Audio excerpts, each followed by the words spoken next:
If you do Lent correctly, I'm not just saying this, if you do Lent correctly, it is one of the most special times of the entire year.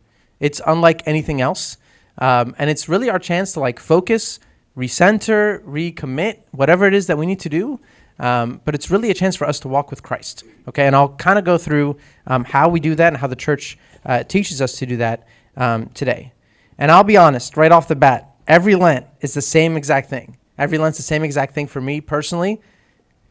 On one hand, I'm excited, okay, because I know it's a journey and it's a beautiful journey, and I've never walked away from going all in on my time with God and Holy Week and all that stuff and saying, this wasn't worth it. Never. That's never happened. But if we're being honest, on the other hand, no one's excited about a change in diet, okay? Nobody's excited about a change in diet, and that's okay.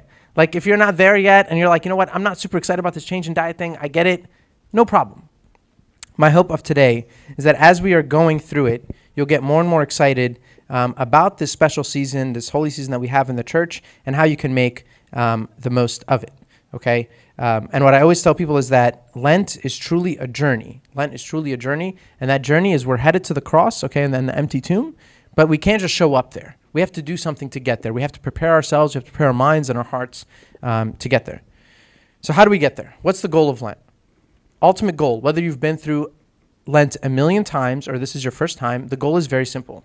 The goal of Lent is this: I empty myself to be filled by God. Very simple. I empty myself to be filled by God. I empty myself to be filled by God.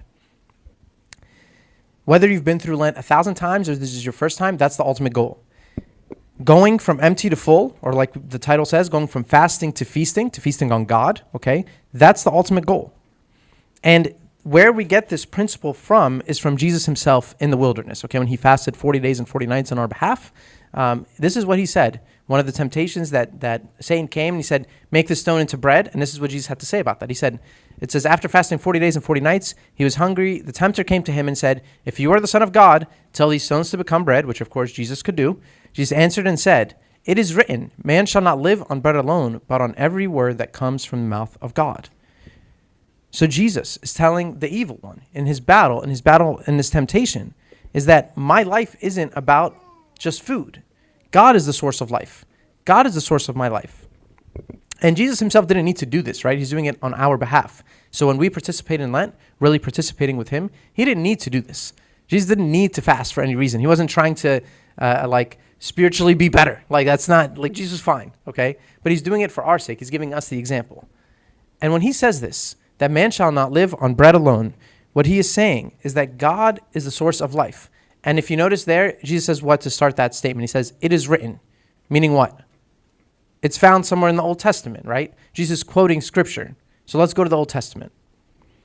Remember how the Lord your God, this is God talking to the people of Israel. It says, remember how the Lord your God led you all the way in the wilderness these 40 years to humble and test you in order to know what was in your heart, whether or not you would keep his commandments.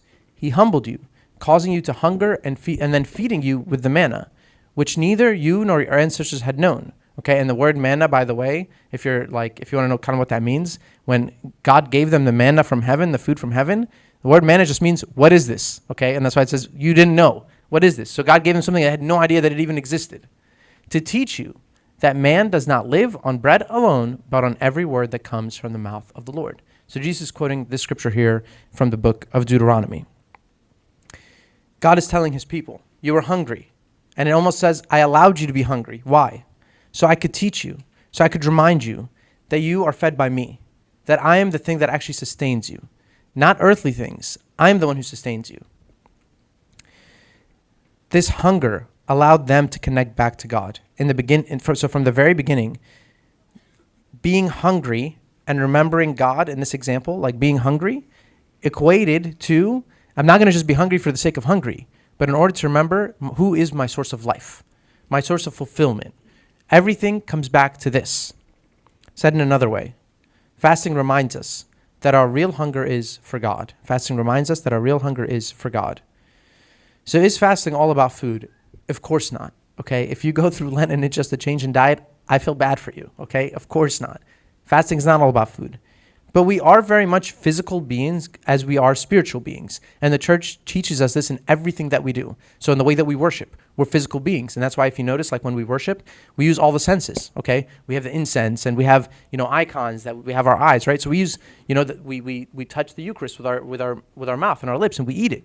So we use the sense because we're physical beings. God, when he wanted to connect with humans, came down and took flesh. Why? Because we're physical beings. It's the same thing with fasting. It's not all about food, but the physical connects me to the spiritual, okay? We're not divided beings. It's not the physical is bad and the spirit is good. No, we're both physical and spiritual. So dealing with the physical reminds us in a lot of ways and connects more our spirits to God. So ultimately, the goal at the end of the day is that on my way to the cross, to Calvary, this entire journey of Lent, that I am emptying myself to receive more of God, reminding myself that my real hunger, my desire is to be with God.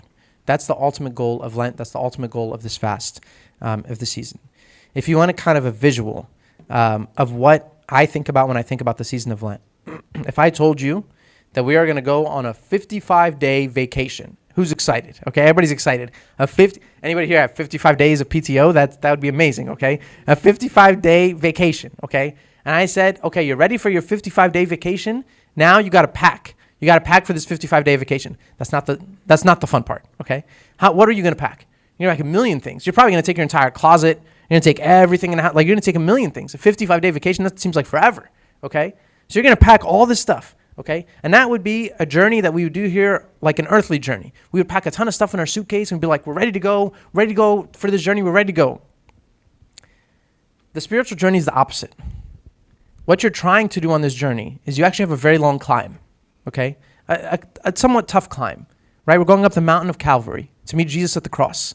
And that tough climb is, instead of me carrying as much stuff as I can, actually the lighter I am, the easier it is to get up there, okay? So my goal is that I empty stuff out. On my way, every week, I'm emptying things out. I'm removing things that are barriers between me and God.